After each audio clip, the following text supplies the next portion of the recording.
much. It's a pleasure to be with you today. And first, I apologize for my English. And second, I apologize for the dryness of my presentation, which is about law. We've spoken about ethics. I will speak about the law, and the law that protects medical care, medical mission, medical services in situation of warfare. It's extremely important because it is the only legal framework that do protect the practice of medicine in situation of extreme danger, as was presented. And of course, as you know, every law, it is complex.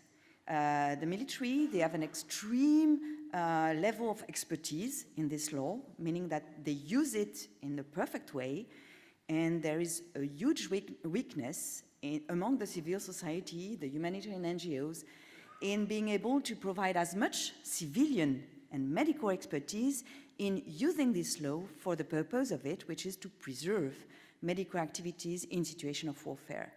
So, first weakness is the fact that practitioners do not know enough about this law and its complexity.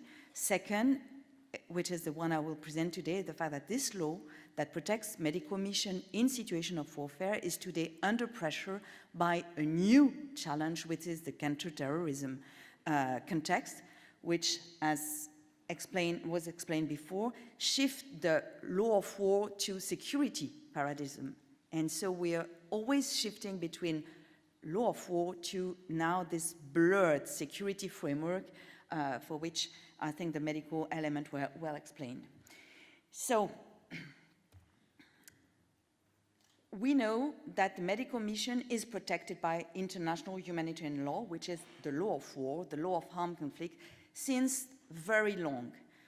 It was the first victory of humanitarian law to regulate the right and duty to care for the wounded and sick during wartime. So the first Geneva Convention was about that. Wounded and sick shall be treated. That was the beginning, and up to 2005, there was a long evolution among humanitarian law and in the regulation of humanitarian law that ended up with a customary nature, customary rules, so it's not enough, it's not necessary for state to ratify, because most of those rules, actually 161 rules of humanitarian law, has become customary. It's important, why? Because in 1977, the new element and the revolution in humanitarian law was the fact that it would apply to the NIAC, non-international armed conflict. All the rest before was for international armed conflict, and we were speaking about asymmetric warfare. When you have two states fighting each other, it is called international armed conflict. It's quite easy because there is a symmetry. The symmetry is between states, state confronting states. What we are facing today, but not only today, it's already old, is that you have a type of conflict where you have a state confronting a non-state armed groups. 1977, that was regulated by this additional protocol to the Geneva Convention. So this asymmetry is not new. It has not been invented by the war on terror. State confronting non-state rebellion is old as humankind. But this trend is really the one that creates the most problem in the way we behave and the way humanitarian action and medical practitioners can engage in those contexts of non-international armed conflict, because there is this asymmetry between the belligerent, which is actually not a military asymmetry, it's legal asymmetry. One of the parties to the conflict is a state. The other one, they are called the criminals, the terrorists, the rebels. So the state is fighting for security, the other are fighting for insecurity and chaos. So the legal asymmetry has to be taken into account because it is at the core of non-international armed conflict and furthermore, of course, of counter-terrorism operation. Though there are specific provisions protecting the medical mission in situation of war, international and non-international, and so the medical services, the medical personnel, the wounded and sick, medical duties, medical ethics, all that has a regulated legal status under international law. So we speak about medical ethics, it's good, but it's not only ethics.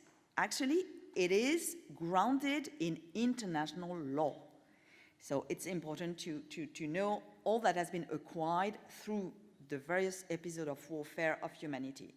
And of course, the various episodes of abuse of medical mission as a matter of power to deter combatants, to engage into unethical medical research, and all that, of course. So within this specific status of protection, of course, you have what you know, the prohibition of intentional attack on hospitals. All this is, of course, regulated. There's also something that is clear about the fact that a hospital can lose its protected status and be attacked. So there is, the law has taken into consideration the fact that a hospital can be abused. Its medical mission can be abused for military purpose, and there are provisions to accommodate this loss of protection, and of course going with a warning, the evacuation of the wounded and the medical personnel. And there are also provisions that you may all be aware of around the identification of a medical structure. Because if it is prohibited to attack a medical structure, people will say, but we didn't know that it was a medical structure. And look at the war in Syria, I mean, you know. And the whole debate about the identification is key, specifically in non-international armed conflict, because guess who is having the power to give the emblem? The states. So MSF is engaged into a debate, for instance, in Afghanistan to ensure that non-state armed groups can also use the emblem.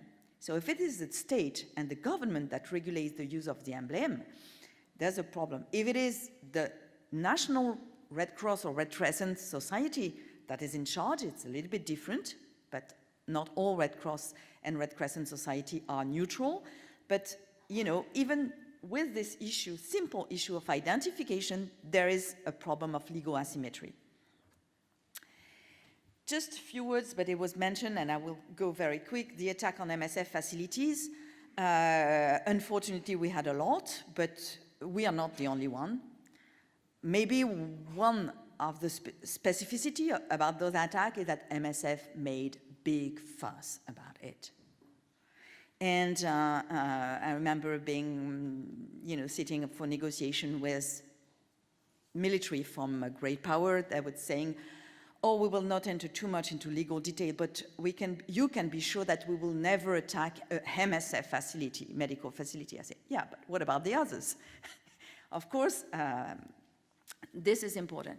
But what was important, you know, going through all those unfortunate experience, is that we made clear that we were willing to have explanation. We were willing to have investigation, to have, you know, proper fact-finding commission working on that, not just for the sake of saying we put the blame, oh, this is a criminal, this is not a criminal, but to know what lead to attack on hospital.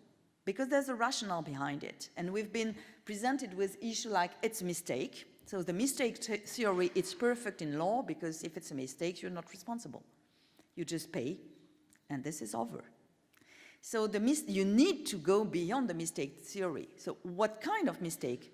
Human, technical, legal, procedural, abuse of the rules of engagement? Someone saying, oh, this is self-defense, while it is not. If it is this type of mistake, it entails a real need to train the people about the law. So those commanders that are under stress, we need to make sure that they have the same understanding of humanitarian law that the people that are running hospitals. So we have pushed very much to go beyond the mistake theory that was presented everywhere.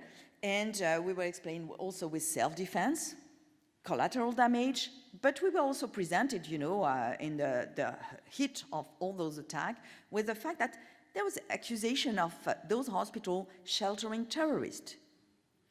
So we had to go through all that to deconstruct the fact and the law that goes with it in order to be able to really figure out how to engage into either closing a hospital in war zone, making clear that this law that protects hospital is not working, And we are now in full counter-terrorism operation that will go wherever they need to search and capture terrorists without consideration about the fact that it's a hospital or not.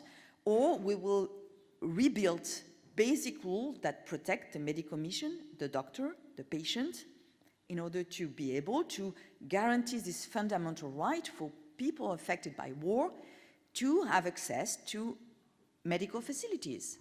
Or you condemn the full population of a country at war to be deprived of medical facilities. So this is what is at stake. So of course we were presented with a number of elements where we were analyzing all those attacks. First of all, could be a new norm that was taking place. And what was the commonalities between all those elements was counter-terrorism operation, non-international armed conflict, speak about Yemen, Afghanistan, Syria, Iraq. Of course, aerial warfare that has deadly impact because we're used to the ground battlefield, but the aerial warfare carries a lot of new challenge. And among the perpetrators of those deadly attacks, of course, everyone else is always pointing at the non-state armed group, the terrorists that are not respecting the rules. We were struck by the fact that the most deadly attack was done by a member of the UN Security Council, acting on the basis of their fight to counter terrorism, and they were creating a chaos that was, I would say, not bigger, but they were, really participating in a chaos that was making our operation almost impossible in a number of countries where we had to suspend or close. Remember of Afghanistan and Yemen, unless we were able to renegotiate the medical and humanitarian space with those special forces, special armies, because we are speaking about very special people using very special rules. So maybe I will skip that to make, one thing. Every time we're speaking about attack on hospital and medical mission, of course there's a broad consensus. Everyone, everywhere says, of course we do respect that. We will never bomb a hospital, never, ever. So this consensus on humanitarian principle of impartiality, neutrality, and independence is so broad that it is strange that it leads to so different behavior.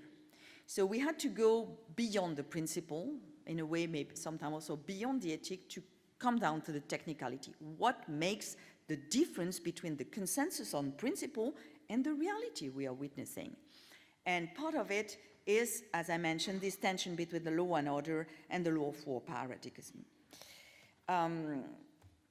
I keep that.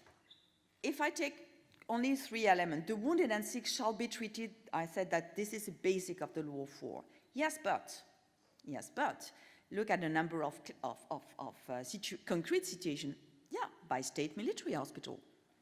And we have been struggling with a number of contexts where the government, the authority, were saying, of course, but those special wounded, the one from demonstration, the one from riots, the one from this rebel area, they will be cared for, but doctor will have to transfer them to special medical unit. It started with Bahrain, then we had, of course, Syria, when it was not a security or Ministry of Defense directive, it was Ministry of Health directive saying the people should be directed to military hospital. And then what else? The doctor that will treat the people on their private, practice will be liable of not respecting the rules. They will be liable of not reporting. You mentioned the fact of reporting cases of gunshots. You have to report it to the police, which may be not very neutral, not very impartial, and not very in conformity with medical ethics. So this duty to report shifts to the duty to refer to specialized hospital. And then when you say, oh, but this is a problem, say, no, you doubted on the medical ethic of our military doctors? Really?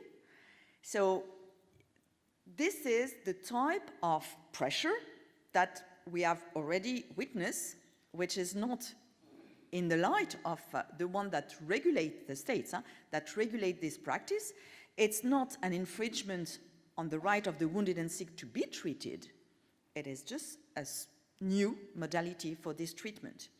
But of course, the Turkish law says there's a number of provisions. I'm not there to, point at any specific state and to blame them. This is a general trend that is problematic. As you mentioned, there are dual obligations even in time of peace for doctors that have to report cases and that they have to manage between the best interest of the patient and their dual duty. But this is the way it starts to actually empty the field of the right for the wounded and sick to be treated.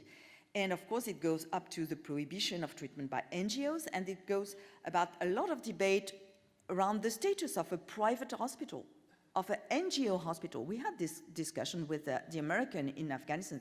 But what is an MSF hospital in Afghanistan? What is it? Is it a civilian? Is it a military hospital? If you treat people that have been, let's say, Taliban, wounded Taliban, would you be qualified as a military hospital for the non-state? Would you be considered as a civilian hospital, but the civilian hospital is always within the realm of a state hospital? So what is the status of the private clinic in situation of war, of conflict? What is the status of NGOs hospital in situation of war? All that, and of course, what is the status of the doctors working there? And at the end of the day, what is the status of the patient that are treated there? So we as MSF, we had to uncover all that and say, oh my God, we thought it was really clear. If it's great for you, we will clarify it. And so we go through negotiation of memorandum of understanding, of course with the US, with the Afghan government, usually we have that, but to put back on track the rules regulated and clarifying the status of those medical practice, medical setting, medical personnel, and wounded and sick. And I just want to point, and not there to say a lot of good things on the UN, but since André mentioned the fact that MSF engaged into really sustained lobby on very concrete things, we managed through the UN Security Council resolution that reaffirmed the protection of the medical mission to adjust this language that protect the medical work in situation of war, to have this humanitarian and medical personnel exclusively engaged in medical activity. These are the personnel and the facilities that are protected under IHL, under the law of war, and that are restated as protected by the UN Security Council. And this is a useful clarification, because previously we had stated saying, no, the medical personnel is what assigned by the party to the conflict. And who can assign you? Of course, it will be the state. And since in non-international armed conflict, the state will be that the other non-state party is a terrorist group, they are not allowed to assign you. Otherwise, you are complicit with a terrorist or giving material support to terrorists. So this is a very tricky way the interpretation of international humanitarian law was done by state that led to the fact that we were not doing a protected humanitarian medical activity. We discovered that. So we had to, remake the full debate about it.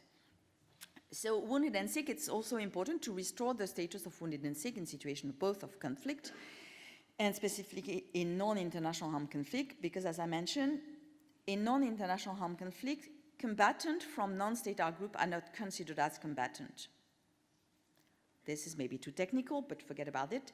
But since they are protected when they are wounded as out of combat, again, this is a gray zone where a number of military lawyers jumped in saying, oh, but still, actually, their criminal nature prevail on the fact that they are wounded. Because if you are out of combat, the fact that you are wounded prevail on the fact that you have been previously a combatant. But if you still remain a criminal under domestic law, this criminal nature does not disappear because you are wounded, and then you have people that can be arrested, provided that the continuity of care in jail, in a military hospital is given. So this is a very tricky element. I'll skip on that maybe quickly. The protection, as mentioned at the beginning, of the medical personnel and the facility is given under the law of war, and of course can be taken up if personnel or a medical facility are used to commit outside the humanitarian function act harmful to the enemy. So the question is always, what is an act harmful to the enemy? And you see the point again when you criminalize groups such as terrorists, then this is the entry point by saying that the fact to treat those people make you complicit within a criminal activity, and there is a blurring of line between what is an act harmful to the enemy and what is complicity or material support to terrorism. So these are two areas of law that are supposedly completely separate and that are actually merged in a way that really completely destroy the framework that was posed by the law of war for medical personnel. And it's counterintuitive to think that medical mission is more protected under the law of war than under the law of peace. Peace being the permanent counter-terrorism operation raid everywhere. So immunity of doctors under counter-terrorism regulation do not apply, while there is a provision for immunity in the law of war. You cannot be prosecuted for having carried out medical activities compatible with medical ethics. And it's compatible and not complying with, because it has to be, you know, the domestic medical ethics varies, and you mentioned it. So the humanitarian law was wise enough to say compatible to ensure that they will not give a floor for anything. Under counterterrorism, the wide definition of material support, the restriction of the right of doctors, a private doctor, to provide medical care has led to a full range of criminalization of medical personnel. It does not apply that much to our expatriate doctors and nurses, but to the national staff. I was twice in Iraq this year. And for the domestic medical personnel, they are just scared. Because whatever they do, and if you present someone coming from detention, allegedly ISIS, if someone gives medical attention, it will show, it will prove, it will be read by the others as you are supportive too. We are living in a world that is very much radicalized, not only for the radicalized people, but our society has really not been able to put legal limits to this, you know, sliding slope off. And the threat on the medical staff is everywhere, and from the MSF experience, we are really confronted with this pressure on our national staff everywhere. Nigeria, everywhere. Not really Iraq, Syria, but it's really everywhere, and including Europe. We are even asked and accused of being, you know, complicit with smugglers in the high seas when we do search and rescue. This is in front of European Criminal Court in Sicily. So this criminalization is really going long. And the fact that medical care can be qualified as militant support, it goes with those regulations that say, okay, don't touch on these people, give them to the military hospital. So you're not supposed to deal with the dirty or radicalized people. And of course, the criminalization of the duty to report is a big threat on the head of many medical staff everywhere. So the same for the protection of hospital, as I mentioned. I go quickly just to give you some example, just out of Yemen, because we had a number of experience in Yemen, and it's just to get out of Afghanistan for a while. Every single incident we had, attack on MSF hospital in Yemen, they were investigated by a Saudi joint incident assessment team that is not at all independent and impartial, but whatever. This is the explanation they gave. First, they said that, for one, they said that the bombing of hospital was legal because it was a legitimate military target. The hospital was used to shelter military objective. and then they only recognize that maybe they made something wrong, not to give advance warning. And another one, they say that there was a military objective close by, and so there was a military necessity to attack, and the attack on the hospital was not an attack on the hospital, but a kind of, close collateral damage of a legitimate attack on the military objective close by. Think about giving the GPS coordinate of somewhere. It's quite complex. Now we give square, we give perimeter, and we have special procedures when they have the GPS coordinate of a military objective, which is, 100 meters or within, sometimes it's even within our own square, because the intelligence is not always completely reliable. And of course, we were presented, since in TAS it was kind of collateral damage, let's say they say that they were right to attack, we were led to assess the precaution and proportionality, because you can attack a military objective close to a protected object, but then there is the proportionality test and the precaution test. If you, I don't know, attack something that has very little military value close to the biggest hospital on town, and you destroy the hospital for the sake of this little tiny thing, you have to have this proportionality and precaution test as a commander before. So they said, and they reversed their interpretation of the proportionality and precaution test by saying, oh, every time there is a military objective, it is to the civilian should take the precaution to move away from it. And they used that because our TAS was so-called a mobile clinic. This is a mobile clinic, this is our humanitarian jargon. But a mobile clinic is not mobile. Huh? It's not that you can take it and run away. It is a hospital, a tent hospital, makeshift. And but they say, oh, you should have taken your mobile clinic away. Okay. So the reverse of the precaution and proportionality is also something important for us to understand in order to know when we are secured or not secured. And the last one, maybe it's interesting also because there was a case where they were actually targeting a vehicle that they have been tracking since the battlefield, and they destroyed the vehicle that was carrying wounded and sick at the entrance of the emergency room, and they destroyed the vehicle while it was inside the hospital at the entrance. And they say that this was, as I said, a legitimate military target. They didn't know that it was within the square and the space of the hospital.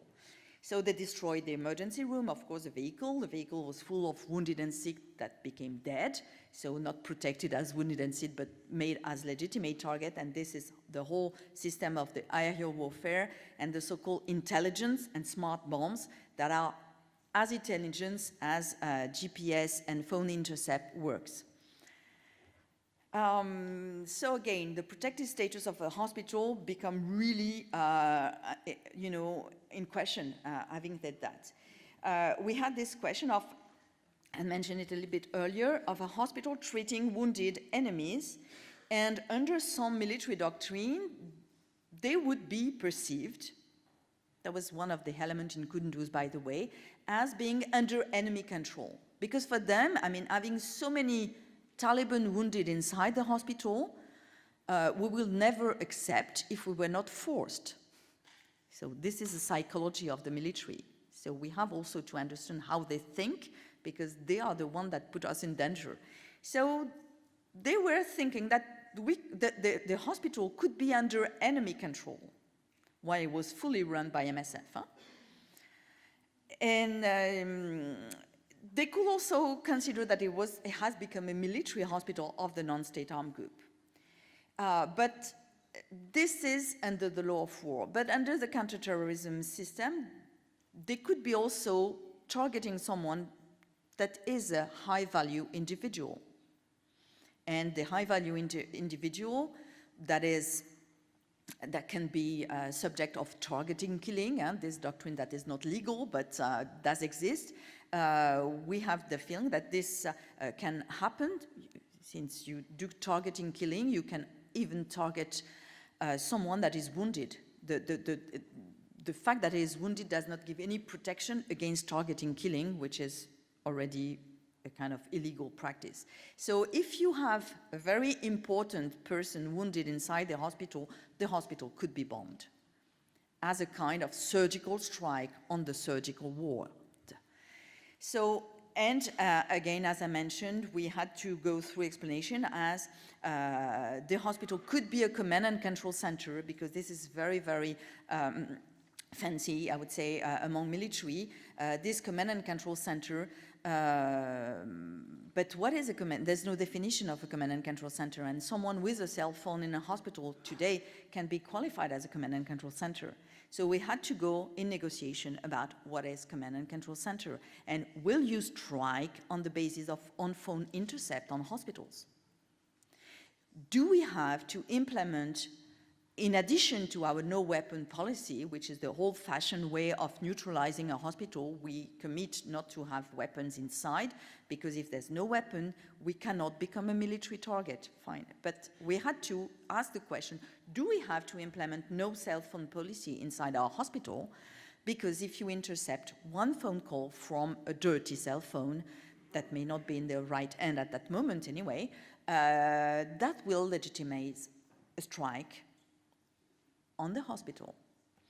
These are the very important questions that we have to ask in bilateral dialogue with military. And as mentioned before, it's not this tough negotiation for humanitarian and medical space. It's not done with the Taliban. It's done with the British, the American, the French, the big power running the counter-terrorism coalition everywhere and helping the Nigerian government, the Saudi government with intelligence. We had a hospital in Han that has been bombed in Nigeria. It was bombed by the Nigerian Air Forces, but through American intelligence. Again, these are strong elements that really create danger for doctors, for medical facilities, for, of course, the wounded and sick. That comes from this high-tech security environment and counter-terrorism war. And as I mentioned again, the duty of precaution and proportionality today that has completely been reversed by the new military doctrine, and we really have to oppose it, because we are the one, the civilians are the one that have to run away. And if we sit by any kind of target of interest, there's no more there's no more proportionality test. It even goes to the point that there is the idea that if you work for the ICRC or for MSF, you have chosen to take risk. Battlefield is a dangerous place. So they reversed the element, and in a way it goes in the same direction as considering that we have decided to take risk. We are militant. So this says a lot about, the real problem for civilian to remain civilian and to survive as civilian, even if they are in good health condition, in this global warfare theater that has become all around us. I give you one or two real-life experience.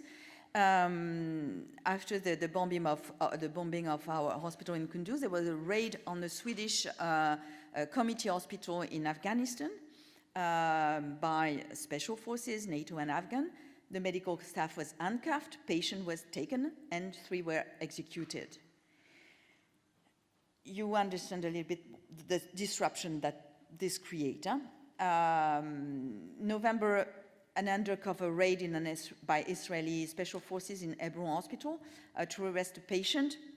Actually, it was a patient under a mental health support by MSF, and his caretaker was killed within the operation.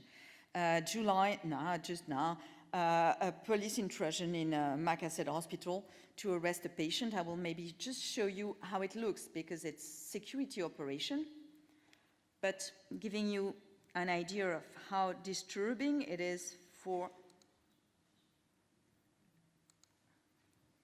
This is a hospital.